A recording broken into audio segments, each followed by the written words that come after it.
Planets begin as dense knots in a cloud of gas and dust, swirling around a young star. But how do they go from something like this to something like this? With the James Webb Space Telescope, astronomers will be able to study how planets come to be and how they change as they get older. After centuries of searching, astronomers are finding exoplanets just about everywhere, ranging from giant planets with masses much greater than Jupiter's to worlds only a few times more massive than Earth.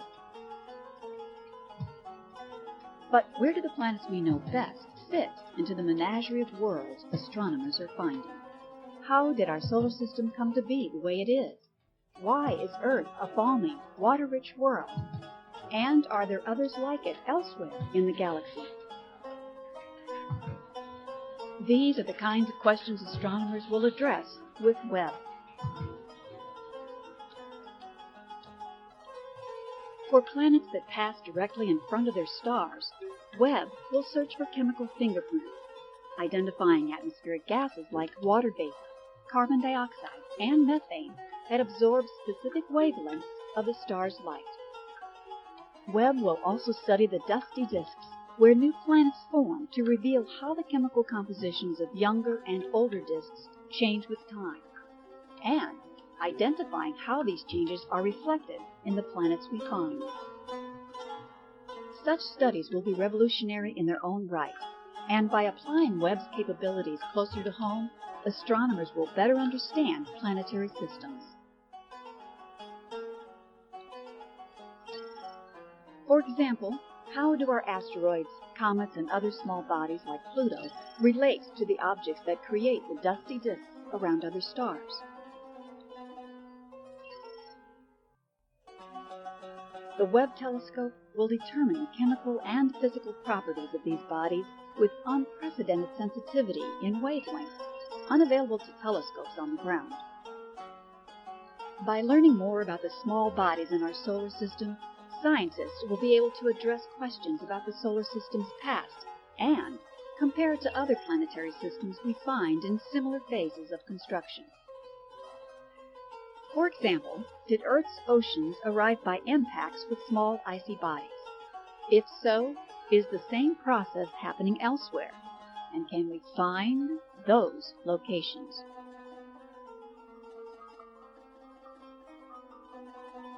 Webb also will study the outer planets and their moons.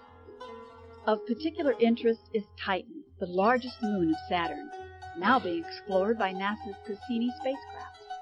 Titan is as big as the planet Mercury, possesses an atmosphere half again as thick as Earth, and frigid surface with lakes of liquid hydrocarbons. Webb will map Titan's chemical makeup with 6 times Cassini's resolution and monitor the moon's seasonal changes over a decade or more. Next stop, Uranus. When Voyager 2 returned this image in 1986, the planet's south pole was facing the sun. Few clouds could be seen. But as Uranus neared its equinox in 2007, bright clouds suddenly materialized. So far, scientists are at a loss to explain this profound seasonal change. During Voyager's visit, the northern hemispheres of Uranus's big moons were all in shadow. But when Webb begins service, the moon's northern halves will face the sun and give astronomers abundant new real estate to explore. 3 years later, in 1989, Voyager 2 passed Neptune and imaged its strange dark spot. Over the following years, astronomers have seen the dark spot disappear and then reappear.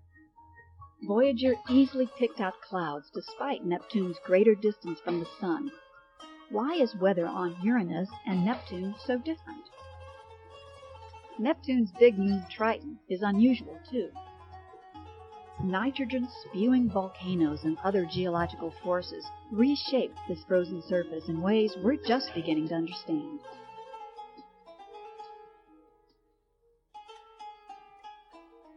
Comets, asteroids, the outer planets and their moons, and beyond them, the icy bodies of the Kuiper Belt. these objects provide us with the closest and most detailed look at how our own solar system evolved.